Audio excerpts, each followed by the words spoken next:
అగ్ర నటుడు చిరంజీవి, అగ్రనటి శ్రీదేవి జంటగా నటించిన ever green classic Jagadeka Veerudu, Athiloka Sundari. 1990 మే 9న విడుదలైన ఆ సినిమా పాత రికార్డులన్నింటినీ తిరగరాసి కొత్త రికార్డు నెలకొల్పింది. టాలీవుడ్ చరిత్రలోనే సువర్ణాక్షరాలతో లిఖించదగ్గ విజయాన్ని నమోదు చేసింది.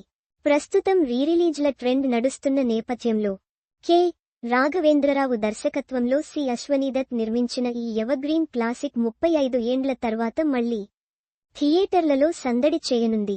మే 9న సినిమాను గ్రాండ్గా రిలీజ్ చేయనున్నట్టు ఆదివారం ఓ ప్రకటన ద్వారా తెలియజేశారు. 2Dతో పాటు 3Dలోనూ ఈ సినిమా ప్రేక్షకుల్ని పలకరించనుంది. చిరంజీవి, శ్రీదేవిల నటన, కె. రాఘవేంద్రరావు దర్శకత్వ ప్రతిభ, ఇళయరాజా సంగీతం, నిర్మాత అశ్వనీదత్ భారీ నిర్మాణ విలువలు ఈ తరం ప్రేక్షకులను కూడా మెస్మరైజ్ చేయడం ఖాయమని పలువురు అభిప్రాయాలు వ్యక్తం చేస్తున్నారు.